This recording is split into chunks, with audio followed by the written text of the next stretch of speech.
जास्वंदाच्या फुलांना सुकवून घ्या, पाकळ्यांना त्याचं चूर्ण बनवून द्या आणि 2 चमचे चूर्ण गाय मातेच्या गोमूत्र सोबत घ्यायचंय. त्याच्याने पित्तची थैलीची जी पथरी असते, त्याच्यात जो दगड असतो तो पण निघून जातो. कोणाला अपचनची समस्या असते, खाल्लेलं भोजन पचत नाहीये, खाल्लेलं भोजन पचणार तर त्याच्यानी रस बनणार, रसनी रक्त बनणार, रक्तनी शक्ती भेटणार आहे.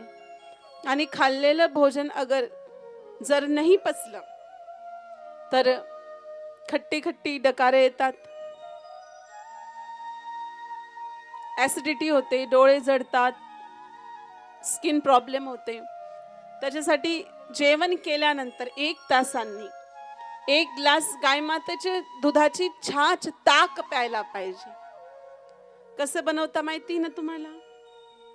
दही मध्ये पाणी टाकून फर्र घुमवून ताक नाही बनत. ताक बनवण्याची पण एक प्रक्रिया असते.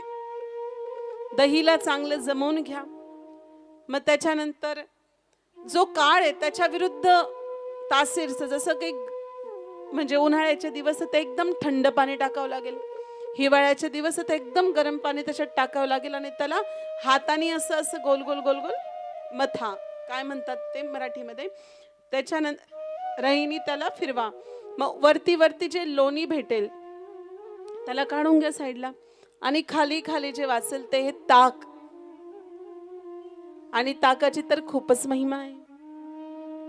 देवराज इंद्र को भी छाछ पीने के लिए तरसना पड़ता है. तक्रम किम दुर्लभम, तक्रम सकृष्य दुर्लभम, कि देवराज इंद्र भी गाय माता के दूध की छाछ पीने के लिए तरसते हैं. तो मेरे भाई बहनों, अगर किसी के हार्ट की प्रॉब्लम है, किसी को हार्ट डिसीज है, उस व्यक्ति को क्या करना चाहिए? हार्ट डिसीज वाले व्यक्ति को सुबह उठ करके आधा कप गौमूत्र जरूर पीना चाहिए. 2-3 घंटे बाद पीपल के 2 पत्ते उबाल करके उसका पानी पिए. और शाम के समय अर्जुन छाल करके एक मेडिसिन आती है, आयुर्वेदिक मेडिकल स्टोर पर काढ़ा आता है बिल्कुल बढ़िया, और दूध में उबाल करके पियो. जो लोग चाय नहीं छोड़ सकते हैं ना, जिनको चाय पीने का नशा हो रखा है, उन लोगों को अर्जुन छाल का काढ़ा जरूर पीना चाहिए. आपका चाय का नशा भी छूट जाएगा और आपके हार्ट अटैक नहीं आएगा. जिंदगी में कभी हार्ट की प्रॉब्लम नहीं होगी, हार्ट ब्लॉकेज नहीं होगा, बाईपास सर्जरी नहीं करनी पड़ेगी अगर अर्जुन छाल का काढ़ा पीते हो. थोड़ा ऊपर आए, किसी को खांसी की समस्या रहती है. मेरे भाई बहनों, ज्येष्ठ मध मुलेठी जी असते, ज्येष्ठ मध पण त्याला आपण म्हणतो, त्याचे छोटे छोटे छोटे छोटे तुकडे करून घ्या आणि गोमातेच्या गोमूत्रामध्ये त्याला टाकून द्या. 7-8 दिवसांपर्यंत टाकून ठेवा. मग ते बाहेर काढून 7-8 दिवसांनी त्याला उन्हामध्ये ठेवून द्या. उन्हामध्ये ठेवल्यानंतर 2-3 दिवसात तो एकदम सुकून जाईल आणि जेव्हा खोकला येतो त्यावेळेस त्याला खायचंय, म्हणजे त्याचा रस खेचायचा. तर अशा स्थितीमध्ये खोकल्याची पण जी प्रॉब्लेम आहे, खासीची ती प्रॉब्लेम पण संपून जाते. किसी के दांत दर्द होते हैं,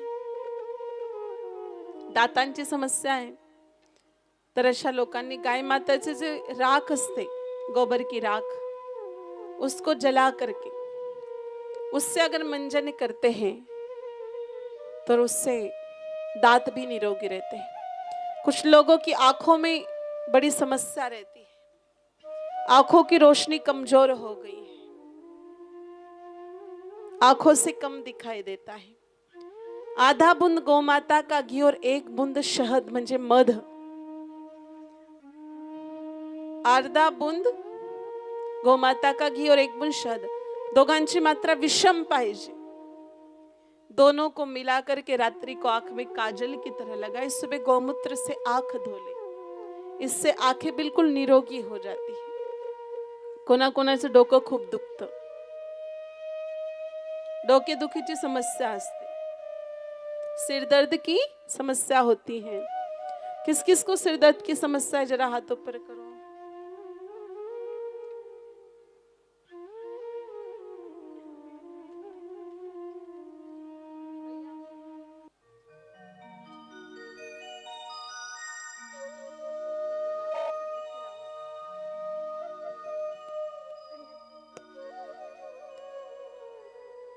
सिर दर्द की किस किस को समस्या है? देखो, एक ही भैया का हाथ ऊपर आया, बाकी सारे टोटल लेडीज. अभी सिर दर्द की समस्या क्यों होती बताऊं? आप लोगों को बुरा तो नहीं लगेगा? अब नाराज तो नहीं होंगे? अब नाराज हो तो हो, हमें तो कोई फर्क नहीं पड़ता, हम तो महाराज लोग हैं, आपसे रिश्ता तो मुझे कोई मेंटेन नहीं करना है. जो माताएं बहनें ब्यूटी पार्लर जाती है, उनको सिर दर्द ज्यादा रहता है. अब आप कहोगे, what is relation between beauty parlour end headache? Beauty parlour और हेडेक के बीच में क्या रिलेशन है? तो कुछ माताओं को यहाँ के बाल निकालती हैं, क्या बोलते हैं उसको?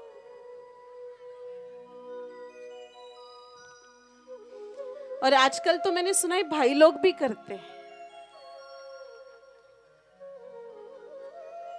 नहीं, आपको नहीं कह रही भैया. एक जगह कहाँ मैं थी, किसी सिटी में ही थी, तो उन्होंने कहा देखो लेडीज से तो ज्यादा भाई लोग करते हैं आजकल. तो हमको तो बड़ा आश्चर्य हुआ सुनकर के कि भैया ऐसे कैसे. तो इस वजह से सिर दर्द होता है, और तो कोई दूसरी प्रॉब्लम नहीं है. सिर दर्द इसी वजह से ज्यादा होता है क्योंकि पूरा तंत्रिका तंत्र पूरा डिस्टर्ब हो जाता है.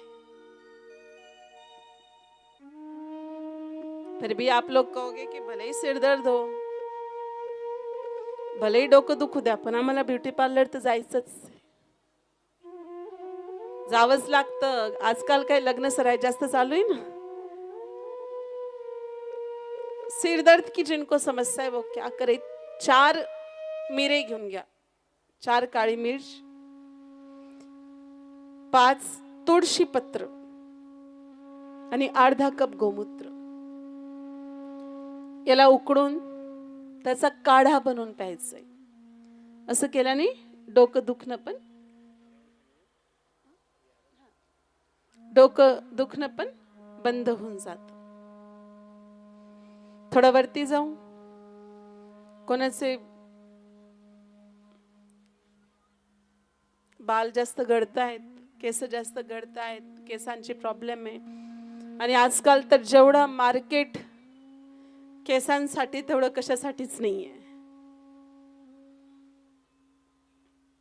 2-4 दिवसांपूर्वीच खट्ट ताक घेऊन त्याच्यात थोडीशी मुलतानी मिट्टी टाकून घ्या, मुलतानी माती भेटते ना, त्याच्यात टाकून घ्या आणि त्याच्यानी बाल धुवा. बाल एकदम निरोगी होऊन जातील. पूर्व टाइमाला आपल्या आज्या वगैरे राहायच्या ते याच्यानेच बाल धुवायच्या, त्याच्याने बाल एकदम निरोगी राहायचे, काळे राहायचे, काळे क्षार राहायचे एकदम. कोणाला डायबिटीजची प्रॉब्लेम है, डायबिटीज वाला अगर कोई पेशेंट है तो उस व्यक्ति को सुबह उठ करके आधा कप गोमूत्र तो पीना ही चाहिए. फिर जामुन की गुठलियां जो होती है उसका चूर्ण बना लो और 2 चम्मच चूर्ण आधा कप गोमूत्र के साथ ले लो और 1 किलो करेले का रस निकाल लो. कारले असतात ना, त्याचा रस काढून घ्या आणि शेणाच्या रसासोबत त्याला मिळवून घ्या. त्याच्यावरती कदम ताल करायची. कदम ताल माहिती? 26 जानेवारी 15 ऑगस्टच्या दिवशी दिल्लीच्या लाल किल्ल्यावरती जी होते ना कदम ताल, आपले जे फौजी भाई करतात ना, तुम्ही केवळ मात्र कारल्याच्या रसावरती कदम ताल करणार तर तुमचं तोंड कडू नाही होणार, परंतु त्याच्या शेणाचा रस मिळवून जेव्हा तुम्ही त्याच्यावर कदम ताल करणार तेव्हा तुमचं तोंड कडू होऊन जाणार आहे आणि हळूहळू हळूहळू मग डायबिटीज कंट्रोलमध्ये येऊन जाते. थोडं अजून पुढे कोणाला टीबीची समस्या असते. टीबीच्या पेशंटला 6 महिने गाईच्या गोठ्यात राहायला पाहिजे. गाई मातेच्या सुगंधाने त्याच्या श्वासातनं असे काही वायू जातात तर त्याच्याने टीबीची समस्या पण संपून जाते. किसी को कैंसर की समस्या है, 1 ग्राम हीरे की भस्मी ले ले, 100 ग्राम शहद में मिला ले, आधा आधा चम्मच सुबह शाम ले ले, फिर आधा कप गोमूत्र, आधा कप गोबर का रस और 5 बेल पत्र की चटनी बना करके ले ले. शाम के समय 31 शामा तुलसी के पत्ते 1 कटोरी गाय माता के दही के साथ ले ले. ऐसा करने से कैंसर की कितनी भी बड़ी गांठ हो वो पिघल जाती है. और इसके लिए कहते हैं जिसके घर देसी गाय और जो गौ माता की महिमा जान जाए और वो डॉक्टर वैद्य घर भला आखिर क्या लेने के लिए जाए.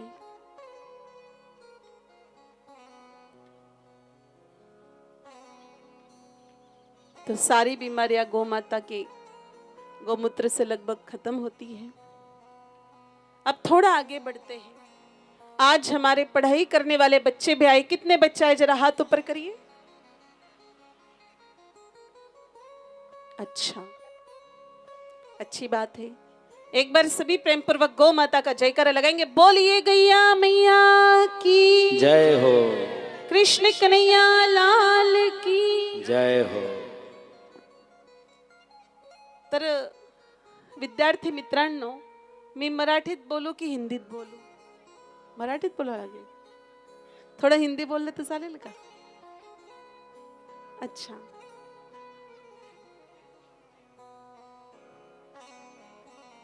अरे थोड़ा बोलायची थोड़ी कमी प्रैक्टिस है ना म्हणून. चलो थोड़ा सा समझाने का प्रयास करते हैं.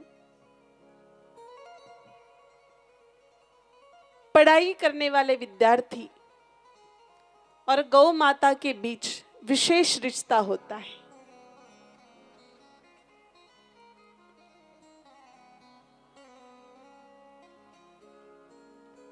तुमची शाळा किती पण चांगली असू द्या, शिकवणारे सर मॅडम किती पण चांगले असू द्या, परंतु तुमच्याकडे ह्या 2 गोष्टी नसणार तर तुम्ही शिकूच नाही शकणार. पहिली गोष्ट आहे आलस्य रहित शरीर. तुमच्या शरीरामध्ये आळस नको. आणि दुसरी गोष्ट आहे तेज बुद्धी. तुमची बुद्धी तेज असायला पाहिजे. तुम्ही कधी पण पहा, गाय माताचा जो बछडा असतो ना, गाय मातेचं दूध पिला. इकडे लक्ष द्या तुम्ही सगळे जण. आता लहान लहान जे विद्यार्थी आलेत ना सगळे, गौ माता का जो बछड़ा होता है, गौ माता का दूध पीने के बाद उछलता है, कूदता है, दौड़ लगाता है. समझ लो. और भैंस का बच्चा भैंस का दूध पीने के बाद एक कोने में पड़ा पड़ा सोता रहता है, ऊँगता रहता है, नींद निकलता है. तर स्फूर्ती वेग कोणाच्या दुधामध्ये? गोमातेच्या दुधात. गाय नाही म्हणायचं बेटा, गोमाता म्हणायचं. गोमातेच्या दुधामध्ये.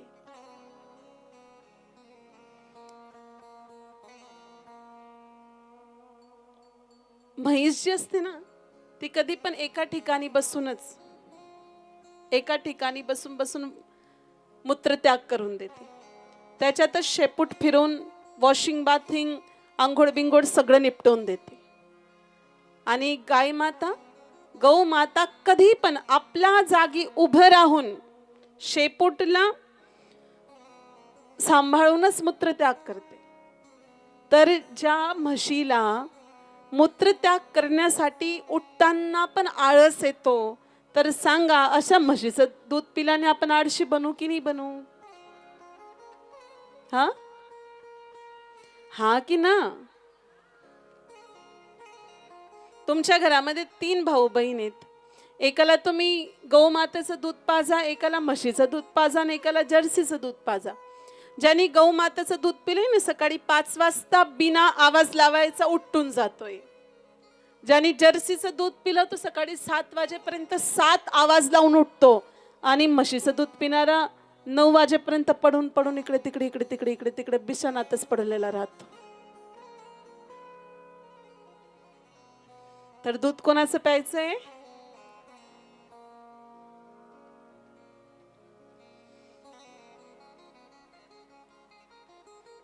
पहा, हिंदीमध्ये ना काही म्हणी आहेत.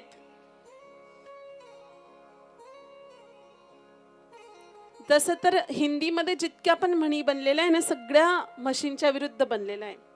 जसं की काम करते करते बिगड़ गया तो गई भैंस. किसी को खूब समझाओ फिर भी समझ में नहीं आता, भैंस के आगे बिन बजाने से कोई फायदा. कोई बिल्कुल अनपढ़ हो तो काला अक्षर भैंस बराबर. कोई आदमी बहुत दबंग हो, खुद की चलाता हो तो जिसकी लाठी उसकी. कोई औरत खा खा के मोटी होगी तो क्या भैंस जैसी. हाँ, हमारी माताएं हंसने लग गई. और कोई बच्चा बहुत ज्यादा शांत हो, केवल अपने काम से काम रखता हो तो कहते ये तो राम जी की गाय है. हा तर गाई सारखाच आहे बिलकुल. तो उसी कडी का एक मुहावरा आहे, अक्कल बडिया भैंस, की म्हशीमध्ये बिलकुल पण अक्कल नसते. काही काही लोक बघा सकाळी सकाळी गायमातेचं दूध काढून त्याला रस्त्यावर फिरायला मोकळं सोडून देतात. गायमाता दिवसा कुठे पण फिरो, परंतु संध्याकाळी होता होता ती घरी येते की नाही येत? येते ना. आणि म्हशीला तुम्ही सांगा, अगं म्हैस बघ आमच्या गावात कथा चालू आहे, तू आज व्यक्तीच फिरून येऊन जा. येऊ शकते का? जिथे तोंड वरती करून घेते तिथे निघून जाते. एकटी म्हैस चालता चालता चालता चालता आमच्या नानांच्या निमगॉनला पण पोहोचून जाते. एक गोशाळेमध्ये 1-1 लाख म्हशी, 1-1 लाख गायी एक साथ बांधलेल्या असतात गोशाळेमध्ये. कोणत्या पण वासराला सोडा, वासरू सरळ जातन दूध पितो त्याच्या आईचं. वासराला 1 लाख गायींमध्ये पण आपल्या आईला ओळखायला समस्या नाही येत. परंतु एका गोठ्यामध्ये 10 म्हशी पण बांधलेल्या असणार ना, आणि म्हशीच्या पिल्लाला सोडा तुम्ही, तो पहिले तर 7 म्हशींची लात खातं तेव्हा आपल्या आईजवळ जात. तर ज्याला आपली स्वतःची आईच आठवण राहत नाही, तर अशा म्हशींचं दूध पिलं तर आपल्या बाळांना काही आठवण राहणार आहे का? म्हणून तर चाबी ठेवता बाथरूम मध्ये, शोधता पूर्ण बेडरूम मध्ये. Its effect of buffaloes milk, ये भैंस के दूध का असर है. इसलिए छोटे बच्चों को किसका दूध पीना चाहिए? नहीं बेटा, मैंने बार बार कहा गौ माता का दूध पीना चाहिए. गाय माताच्या दुधाचा रंग कोणता असतो बरं? हा, पिवळा. तर गाय मातेच्या दुधामध्ये आपण काही केसर मिक्स करतो का? काही कलर टाकतो? पण गोमाताच्या दुधाला हा पिवळा कलर कुठून येतो? गाय माताच्या पाठीवर, गोमाता के पीठ पर जो रीढ़ की हड्डी होती है, उसकी सने सने एक नाड़ी चलती जिसका नाम है सूर्य केतु नाड़ी असते गाय माताच्या पाठीवरती. वो सूर्य नारायण भगवान से स्वर्ण तत्व को खींच करके दूध तक भेजती है. वह कैरोटीन नामक तत्व प्रकट होता है. यही लिक्विड गोल्ड सॉल्ट तरल स्वर्ण क्षार है जो बच्चों के शरीर में खून, इम्यूनिटी पावर और बुद्धि को बढ़ाने का काम करते हैं. इसलिए पढ़ाई करने वाले बच्चों को तो हमेशा ही गौ माता का दूध पीना चाहिए.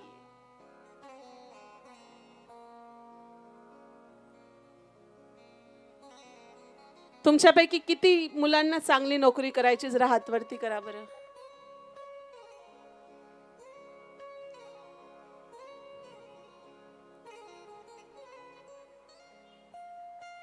चला हात खालती करा. काही काही म्हाताऱ्या लोकांनी पण हात वरती केले, त्यांना समजला नाही.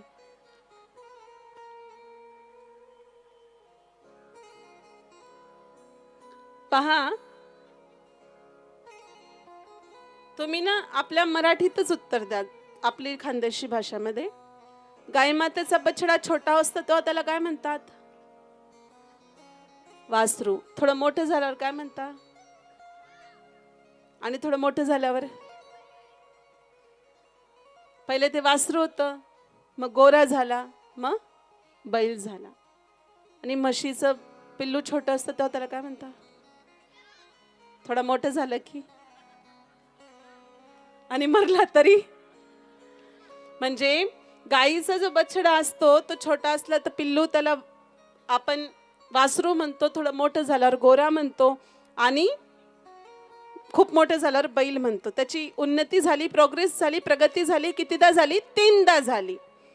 आणि म्हशीचं पिल्लू छोटं असतं तर त्याला हेलाज म्हणता, जवान झालं तरी हेलाज म्हणता, म्हातारं झालं तरी हेलाज म्हणता, मरून गेलं तरी हेलाज म्हणता.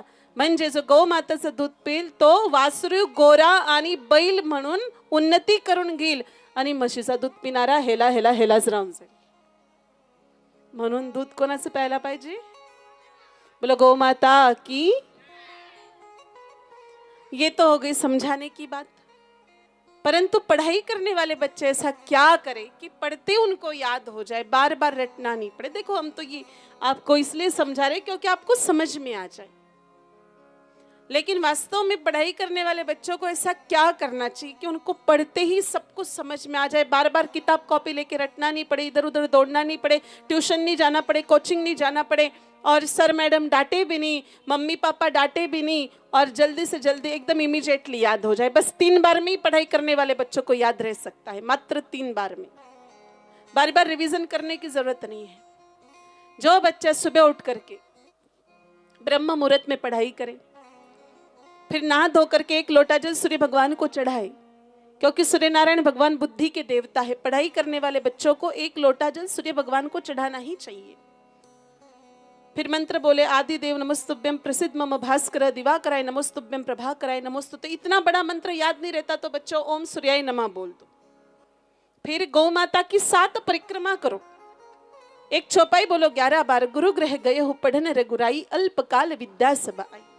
गुरु ग्रह हो पढ़न रघुराई, अल्पकाल विद्या सबाई. इस चौपाई को बोलता है. मेरा दावा है आप 6 महीने तक करके देखो, आप देखना आपके नंबर 15% बढ़ जाएंगे. 15% वाढून जातील तुमचे. 15%. जे 60% आणतात ते 75%वर चालले जातील. 75 वाले 85 वर चालले जातील. 85% वाले बोर्डात चांगल्या अंकांनी पास होतील. मैं आपको और धीरे धीरे अभी समझा देती हूँ. देखो, सुबह उठना है, सकाळी उठायचंय. आता जे लहान मुलं रात्रीपर्यंत मोबाईल पाहत राहतात त्यांच्याकडनं तर सकाळी लवकर नाही उठले जात. काही काही आई वडील लहान मुलांना मोबाईल देतात. छोटे बच्चे को मोबाइल पकड़ाना 1 बार और एक दारू की बोतल पकड़ाना दोनों बराबर है. आपने कुछ बच्चे देखे होंगे मेरे भाई बहन जो पागल हो गए मोबाइल के चक्कर में. अभी मैंने एक कोई वीडियो देखा था, उसमें चीन का वो वीडियो था. एक लड़का 2 साल तक एक होटल में रहा. उसने बेड ही नहीं छोड़ा. वो उसको वीडियो गेम खेलने की आदत पड़ गई थी, लत पड़ गई थी. वो पूरा होटल का कमरा इतना गंदा हो गया, चारों तरफ कचरा पड़ा है, चारों तरफ कीड़े चल रहे हैं. कोई किसी ने झाड़ू नहीं लगाया वहां पर, किसी ने सफाई नहीं की, और वो बच्चा बीमारी का शिकार हो गया. अब वो पागल हो गया है वो बच्चा. तो बच्चा बहुत जो मोबाइल देखते हैं ना छोटे बच्चे, वो समय से पहले पागल हो जाते, फिर जल्दी पागल हो जाते. आता आमचे छोटे छोटे विद्यार्थी पण खूप मोबाईल खेळता इथे है ना. पहिल्या टायमाला कोणते मोबाईल होते तरी पण किती चांगली पढाई व्हायची, किती चांगलं शिक्षण व्हायचं. आजकाल तर फक्त मोबाईल मध्येच घुसलेले राहतात लहान मुलं.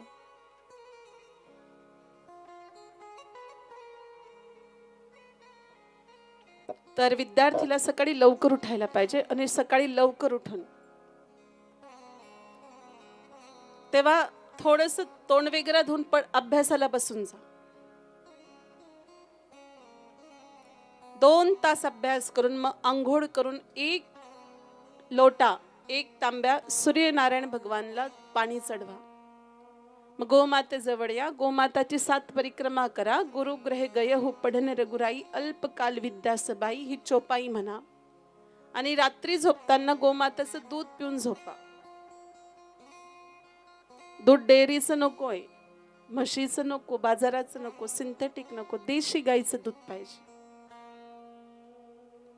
असं केल्याने निश्चित रूप से आपके परसेंटेज बढ़ जाएंगे. किती मुलांना एबीसीडी येते जरा हात वरती करा बरं.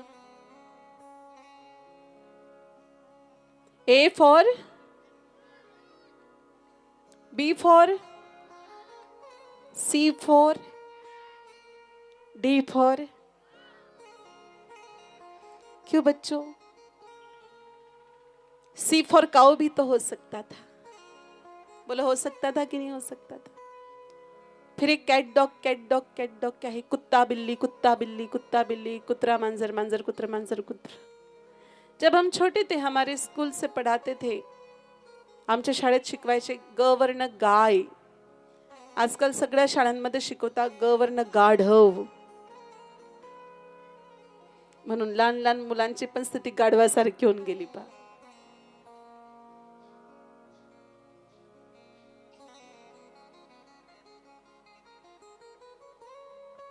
तर गौ माताची कृपेने खूप चांगलं शिक्षण होतं पुराने समय में, और आज के समय में बहुत अंतर है. पूर्व समय में जब हमारे देश में गौ आधारित शिक्षा पद्धति थी, जब गुरुकुल हुआ करते थे और गुरुकुल में बच्चे पढ़ा करते थे मेरे भाई बहनों, तब हम लोग कितने उन्नत थे, कितने आगे थे. हमारे देश के इंजीनियर पुल बनाते हैं, इनॉग्रेशन से पहले ही पुल गिर जाते हैं, लेकिन राम जी के 2 इंजीनियरों ने, नल और नील ने पुल बनाया. वो पुल के अवशेष आज भी जिंदा है. अगर आप रामेश्वर जाओ तो राम सेतु के दर्शन जरूर करना. 5000 साल पहले वो पुल बना था, उसके अवशेष आज भी मिलते हैं. मेरे भाई बहनों, पूर्व समय में जब गौ आधारित शिक्षा पद्धति थी, तब उस समय पे दूसरे देशों में जब लोग साइकिल चलाना नहीं जानते थे, तब हमारे देश में पुष्पक विमान उड़ा करते थे. और विमान भी कैसे? ऐसे पेट्रोल और डीजल डालने की जरूरत नहीं थी, स्वयं चलित ईंधन से वो चलते थे. वायु से ही गैस लेकर के, वायु से ही, वातावरण से ही वो चलते थे. जब हमारे यहाँ पर अन्य देशों में कोई आयोडीन प्रोविडीन ही नहीं जानता था, तब शिव भोले बाबा ने गणेश जी का सिर बिठा करके इंसान के धड़ पर पहली हेयर ट्रांसप्लांट सर्जरी कर दी थी. जब दुनिया के लोग पटाखा बनाना नहीं जानते थे, तब अपने यहां पर ब्रह्मास्त्र चला करते थे. मेरे भाई बहनों, जीरो की खोज किसने की? बताओ. शून्याचा शोध कोणी लावला? सांगा. तुम्हाला माहित नाहीये? सांगा. शून्याचा शोध लावला तसं तर महर्षी कनादांनी, परंतु त्याच्यानंतर हा शोध लावला आर्यभट्ट यांनी. आणि आर्यभट्ट कुठले होते? महाराष्ट्रातल्या जळगाव जिल्ह्याच्या चाळीसगाव तालुक्यातल्या एका गावाचे. बघा किती दुःखाची गोष्ट. जळगाव जिल्ह्यात बसून आपण कथा करतोय आणि आपल्याला ही गोष्ट माहिती नाही, जे आर्यभट्टांचं नाव पूर्ण विश्वात आहे की ते आर्यभट्ट आपल्या जळगाव जिल्ह्याचेच होते.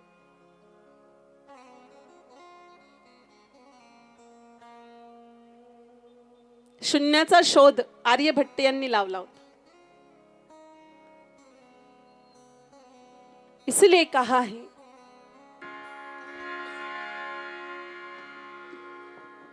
जब जीरो दिया मेरे भारत ने, भारत ने, मेरे भारत ने, दुनिया को तब गिनती आई, तारों की भाषा भारत ने दुनिया को पहले सिखलाई. देता ना दशमलव भारत तो यूं चांद पे जाना मुश्किल था. धरती और चांद की दूरी का अंदाजा लगाना मुश्किल था. सभ्यता जहाँ पहले आई, पहले जन्मी है जहाँ पे कला. अपना भारत वो भारत है जिसके पीछे संसार चला, संसार चला और आगे बढ़ा, यूं आगे बढ़ा बढ़ता ही गया।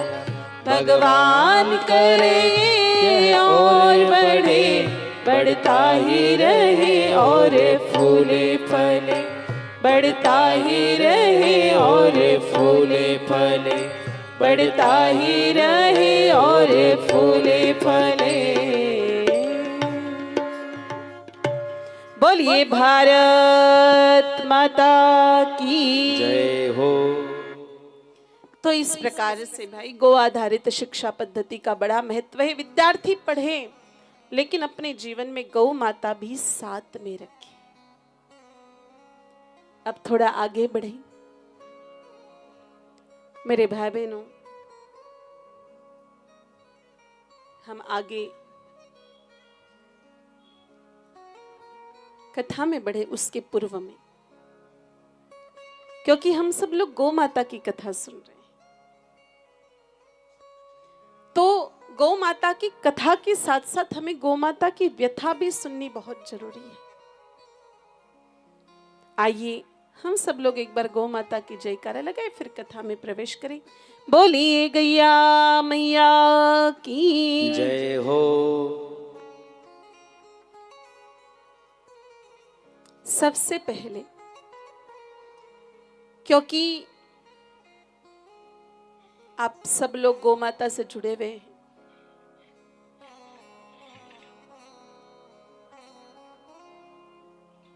मैं आप लोगों से प्रश्न पूछती हूं।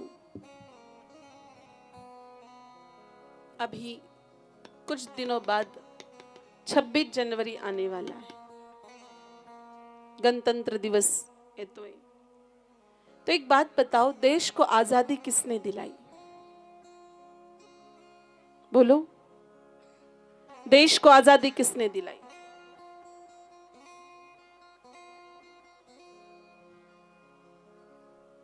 सरदार वल्लभ भाई पटेल। और अच्छा, देखो हम बहुत सारे लोगों के नाम लेते हैं कि देश को आजादी इन्होंने दिलाई, इन्होंने दिलाई, इन्होंने दिलाई। बहुत सारे लोग तो ये भी कहते हैं कि चरखा चलाने से देश आजाद हुआ।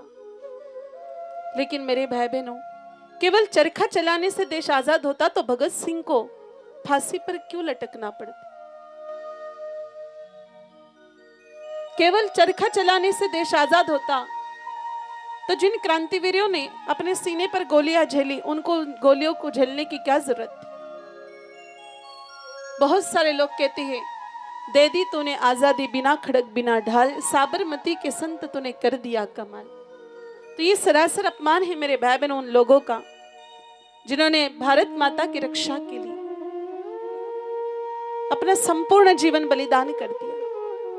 लेकिन दुर्भाग्य उस भारत का भी है जहां पर महात्मा गांधी जिस बकरी के दूध की चाय पीते थे, उस बकरी की रस्सी संभाल के रखी है, लेकिन भगत सिंह को जिस फांसी के फंदे पर चढ़ाया गया था, वो फांसी का फंदा हमारे पास नहीं है।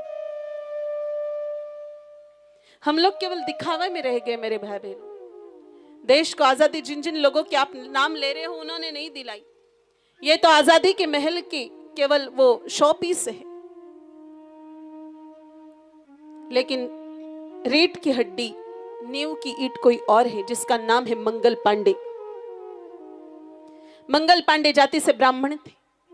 वो अंग्रेजों की फौज में काम करते थे। एक दिन प्यास लगी, पूर्व समय में ऐसे नल वगैरह नहीं हुआ करते थे। एक बहन कुएं पर पानी भर रही थी, उसको जाकर के कहा कि बहन मुझे पानी पिला दे, मुझे प्यास लगी है। उस बहन ने स्पष्ट मना कर दिया कि भैया हम आपको पानी नहीं पिला सकते। कहा क्यों? भैया हम तो जाति से ब्राह्मण हैं, हम स्नान करके आए, हम तो शुद्ध हैं। कहा हम आपको पानी इसलिए नहीं पिला सकते हैं क्योंकि आपके यहाँ पर अंग्रेजों की छावनी में, अंग्रेजों के कैंप में बंदूक की गोली की कारतूस बनाने के लिए गाय माता के चर्बी का इस्तेमाल होता है। मेरे भाई बहनों, मंगल पांडे ने यह सुना, हे भगवान, मैं भारतीय हूं, मैं हिंदू हूं और मेरे मुंह पर गाय माता का चर्बी का अंश लग रहा है। और ये सुनते ही मेरे भाई बहनों मंगल पांडे उसी समय अपने आर्मी कैंप में गए। वहां लेफ्टिनेंट ह्यूम और कर्नल बाम नाम के 2 अंग्रेजी अफसर मौजूद थे। उनको जाकर के कहा कि सर, आप कहो गोली चलाओ तो हम चला भी दे, आप कहो गोली झेलो तो हम झेलने को भी तैयार है, लेकिन आज के बाद हमारे गाय माता की आप हत्या नहीं करोगे। और इतना सुनते ही मेरे भाई बहनों दोनों ही अंग्रेज अफसरों ने बंदूक निकाल करके सोचा कि मंगल पांडे को मार डालते हैं, लेकिन उसके पहले ही मंगल पांडे ने बंदूक निकाल करके लेफ्टिनेंट ह्यूम और कर्नल बाम के सीने में गोलियां झाड़ दी।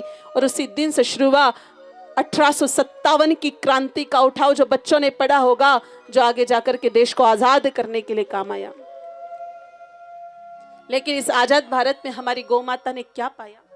मेरे भाई बहनों बार बार इन नेता लोगों ने गौ माता का आश्रय लिया कि जब भी देश आजाद होगा गौ हत्या बंदी का कानून बनाएंगे।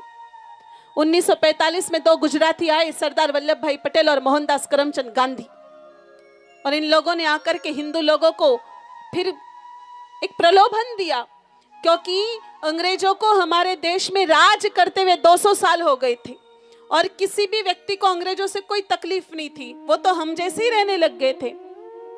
उन्होंने पुल बनाए, उन्होंने ट्रेन लाई, हमारे देश में रेलगाड़ी लाई, रास्ते बनाए, तो किसी को क्या तकलीफ थी? आप लोगों को अभी भी पता है हमारे यहाँ पर अंग्रेजों का क्या हुआ कंस्ट्रक्शन आज भी है।